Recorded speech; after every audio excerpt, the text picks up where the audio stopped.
What's up guys, welcome back to my channel and hope you guys are doing good in this pandemic period. So Southampton 2, Manchester United 3 from 2-0 down, getting the third goal in the 90 plus second minute by Edinson Cavani, and that's so glorious and quality football. So it seems like Ole has got it all wrong again. The inconsistency factor coming up again in the table, and it looked like we were struggling to score goals. Struggling to have that have that spark in the final third. But Southampton did use their chances.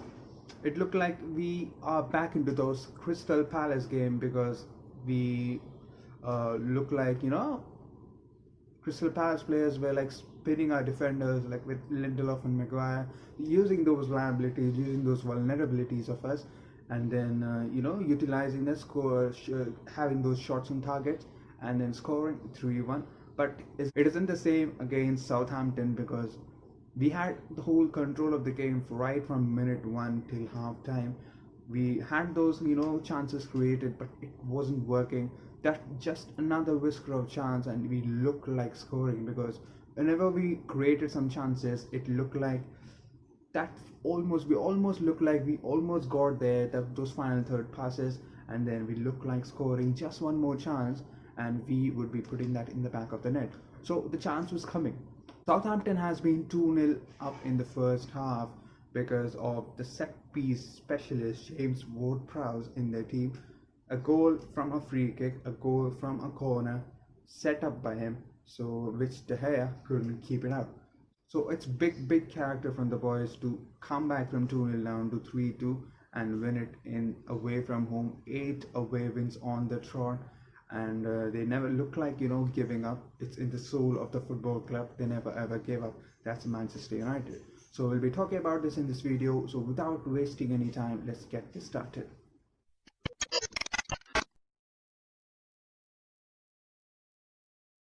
So as said, this could actually mean that we are back into that Crystal Palace game, the opening day fixture, because we look like having those chances, but still couldn't find the back of the net. And Crystal Palace were like just spinning away Lindelof and Maguire and scoring, which they were completely deservedly because they had those chances and we were sloppy enough and we were lazy enough to track back and defend very well against that dribbling, that dancing Wilfried Zaha. So, but it wasn't the case here in Southampton because the first half, right from minute 1 till the half time, we had control every bit.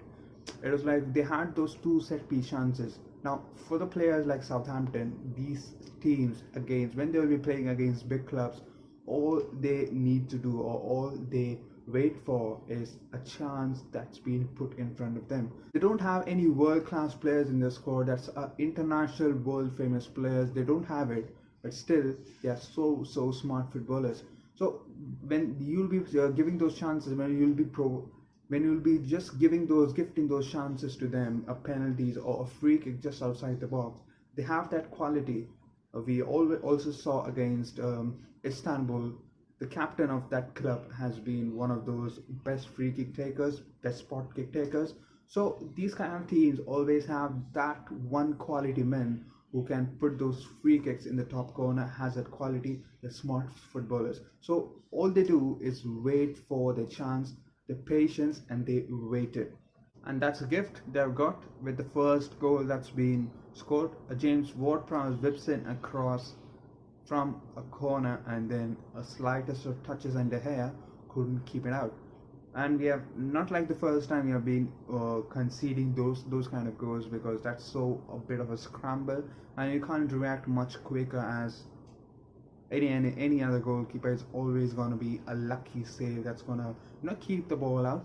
So again, a James Ward-Prowse assist. Now these teams we spoke about that they are going to use those set piece as equivalent or as efficiently as possible because someone like James Ward-Prowse and Stuart Armstrong, they are some of those free kick specialists. You could say some of those players that we've talked about aren't world class. Kyle Walker-Peters, Armstrong, Romeo, Alex McCarthy, James Ward-Prowse. So these kind of players, Shane Long, Danny Ainge, So these kind of players are smart footballers. So they wait for their chances, and that's a big gift for them. Fred tackles a Southampton player at the edge of the box, very, very desperate, and you know the danger was coming. The danger signal was always going to be, put in, because that's a Ward Prowse area, you could say. Ward Prowse kind of area, goal scoring kind of area, and I was worried. I was worried, and you could say, now, look at the scenario. Now look at the scenario. It's a free kick in the wide left of the pitch, just outside the box. So always it's gonna be like he's gonna bend it from the near post, and he's gonna bend it in, and it's gonna be a wonderful goal. So if he bends it in the far corner, he's gonna look like a stupid, because that's easily savable. That's gonna be easily predictable. So James Ward-Prowse took a free kick, and it got in from a near post angle, and De Gea couldn't keep it out. Now De Gea has to be blamed here, because as a goalkeeper you would know that 90% of that shot is gonna come in the near post. So all I would be doing, I'll be standing in the middle, or you like, okay, I'm a goalkeeper, I'll be covering those both posts. It's long enough for me. Obviously it's not easy to save those goals, but I'll be covering those both goals. But I'll make sure that I guarantee that near post is going to be 90% you'll be scoring here. So I make sure that I won't let the goal in from here, because that's my prime target. Because that's where he's going to score most probably. So I'm going to make sure that I'll guarantee you that it won't go from the near post. So that's how De Gea should be. So he was standing far away from the near post, and it was stupid. That was stupid. As a world-class player, as one of those professional players, and you don't know that, you don't need to be said about this, you don't need coaching to understand this, and that's so idiotic, you could say. And it goes in from the near post, and De Gea gets injured because of that. It looks like a quick reaction, but it shouldn't be. You should be covering that post, and you should be saving those very, very often, all day long. But it's 2-0, and when it's 2-0 you always have an upper hand, because Southampton look like a terrific team after that, and just before half time we were 2-0. So Ole talking about Ralph Hasenhüttl many times, that after the 9-0 defeat they have become a very, very drilled team, very, very composed team, and he has set up that very, very well, because it's very difficult to get that team's mindset after that 9-0 loss to Leicester, and it's so difficult, and Ralph Hasenhüttl has done it so efficiently, so good, and kudos to him for that. It's very, very difficult. It's not at all easy. So he kept on saying in the press conference that it's not at all easy. Southampton is very difficult to beat. They are a very, very drilled side, and we know as a fan that how they gonna cause us trouble, because we obviously were excited for this team to play, for this United team to play, because they were so up to heaven after a win against Istanbul. So we always wanted this team to be in action again, be the Reds in action again, but still we were nervous regarding the trouble that Southampton could cause. In transition we may be looking a bit more upper hand, because we have those quality players in midfield, let that be Fred, Matic defensively, Donny van de Beek and Bruno Fernandes together, and they can be one of those troubles for whatever opposition they're playing. So in transition it's okay, but whenever we are off the ball, Fred has to drift a bit more wider, Van de Beek has to get a more wider role, because we were like ran over in the flank, and that they were using it as a weapon for us, and it was a big trouble for that. So diamond formation always gonna be one of those problems for us. And so the comeback starts when Cavani whips a low cross to Bruno Fernandes, fantastic touch, turn and finish. We are back in 2-1.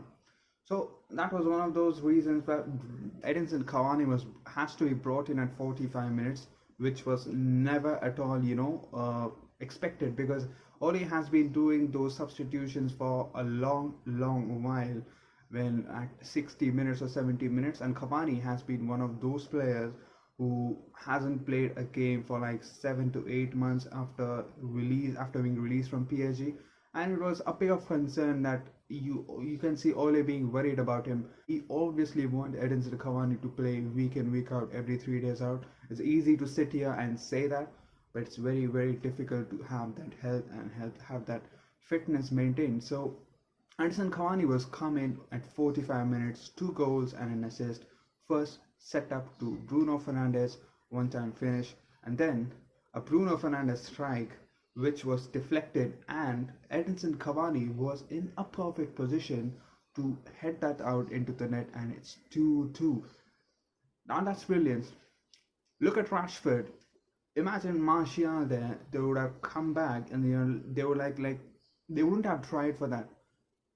But when Bruno Fernandes was hitting that, he was ready in that position of just a whisker of a chance, and he predicted that he's gonna get that chance. When you predict something else beforehand, and if you have that image in front of your head and you are like, no way I'm gonna miss it, and he never missed it, and it deflected, and it's so difficult to judge a deflected shot, and he did it so perfectly, and it's so glorious to watch 2-2 back in the game.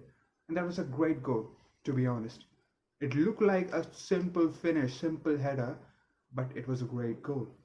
So you need to give a big shout out to Cavani's movement for the winner that he scored in the 90+2.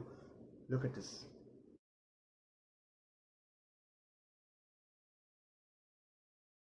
That is simply fabulous. We talked about scoring from all over the pitch.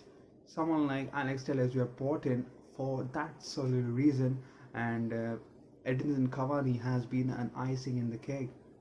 You could always be excited. I could always be excited for that Telles and Edinson Cavani combo to work out, because they have that similar role. They have that connection, and they can be one of the best. We always wanted someone like Edinson Cavani. Lukaku had that moment when he was in Manchester United. Not in the early stages when we signed him. He was one of those guys who was always moving, wasn't standing in his proper side, and he was always gonna be fed with some of those glorious balls from midfield, and he takes it one time out. So after that, Edinson Cavani has been that Romelu Lukaku for us. So a great win. People would still say that we as a Manchester United, we as one of the biggest clubs in the world, should be beating Southampton so easily. So Southampton has been unbeaten in the last 7 games, so fuck off. Alex McCarthy has been in one of the best form of his life, so fuck off. We could have had more goals, but still Alex McCarthy was one of those guys who had that double save, which was from Mason Greenwood and Bruno Fernandes, and then a shot that's been saved again from Mason Greenwood squaring up. So this isn't an excuse. We could say all day long that we are not good enough. Now, I could understand Ole being criticized because you are in a hot seat. You are in some of those biggest club in the world, and you're being given that responsibility to handle a biggest club in the world. Maybe you could say that he isn't that much experience. You could bring in Ancelotti, or you could bring in Simone. You could bring in Nagelsmann. They have that experience. They have that tactical knowledge.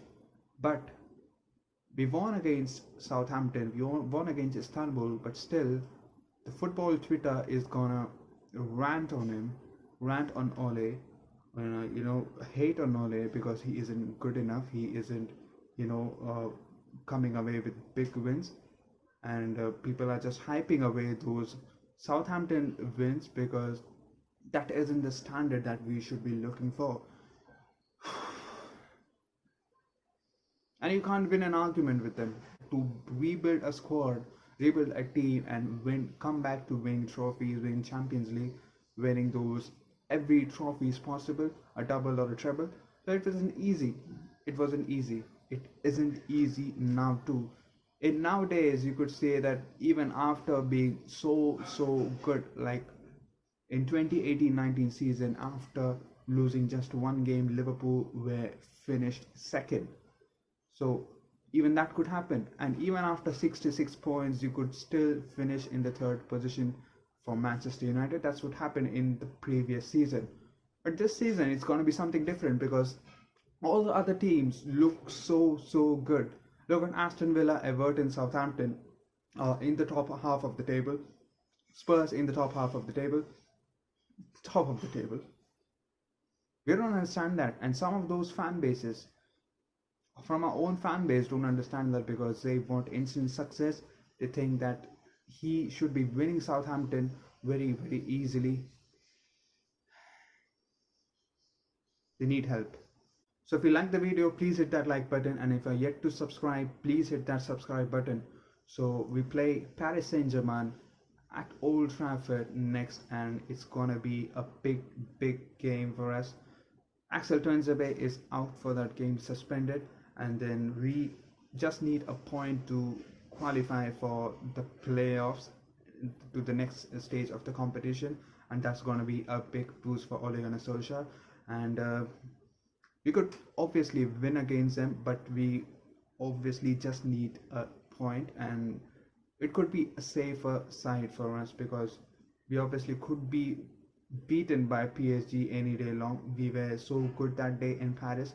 We obviously would replicate that performances against PSG and Leipzig and whatever is coming in. So, and then we have West Ham in the Premier League next, and Manchester City is coming up in 12th of December. So the run of fixtures are coming. We haven't had any game in the top 6 apart from Spurs and Chelsea. So Man City, Liverpool are going to be coming in, and we should be beating them as all day long with the form they're in. With Liverpool injuries, with Man City's form, we can be beating them, and we just need to be consistent enough, and everything will work out. So we are 7th in the table with 5 wins and 3 losses. Arsenal defeated by Wolves late night, and they've been in a much more terrible position. So Manchester United has been one of the consistent teams in Europe. I want to hear that. So as said, this hot seat for Ole Gunnar Solskjaer is gonna be criticized. Ups and downs are gonna come. People are gonna slate you. So be ready for that. You have to be consistent. Consistency has been one of the big problems. So we'll be meeting in the next video. Until then, goodbye.